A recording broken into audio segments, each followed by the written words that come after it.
Remember, the term semi-structured data has two commonly used meanings. The first of these is the stricter definition of the two. Semi-structured records have their own embedded labels on fields, like JSON objects or XML documents, but no external schema that records are guaranteed to obey.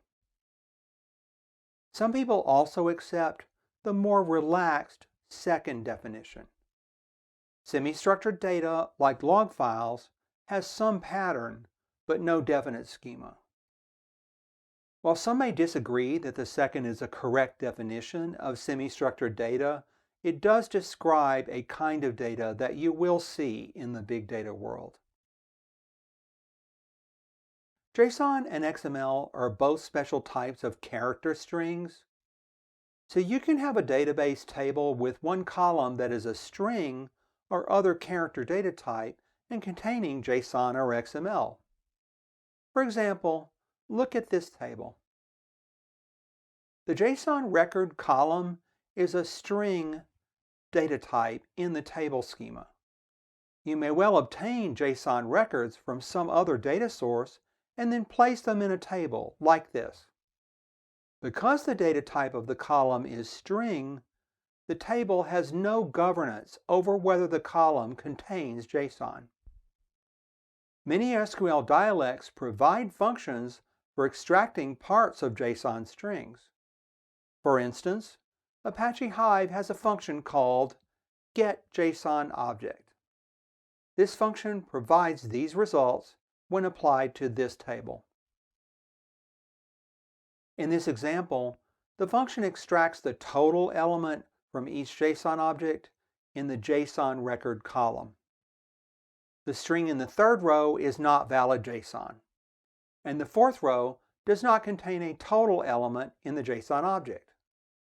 Not finding a result, the function returns a null value for these records. So, the table does not enforce any schema on the JSON column, but the function can extract data from an assumed structure if it is there. There is a term for this late application of structure on data that may or may not meet the form you assume. If you've read about big data, you may know the term I have in mind already. I'll say it in another minute.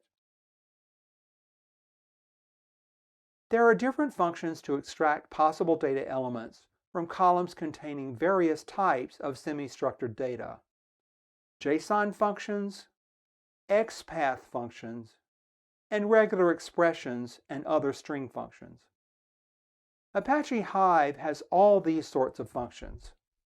Whatever SQL dialect you use, you may want to study the list of functions available to work with semi-structured data, and such functions will generally fall into one of these three categories.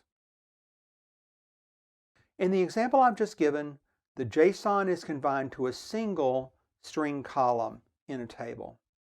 But what if your entire data set consists solely of JSON records?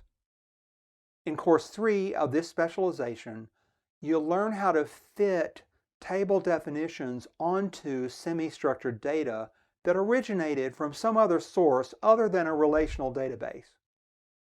Just to repeat, here are some examples of semi-structured data sets that you can expect to have in a big data environment.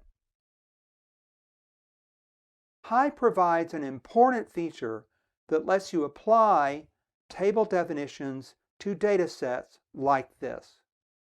Schema on read. This is the term I was thinking of a minute ago. This style of working with data is an important way to gain structure on your semi-structured data. Once you've added structure successfully, you can deploy all your SQL skills to perform analysis on these types of data.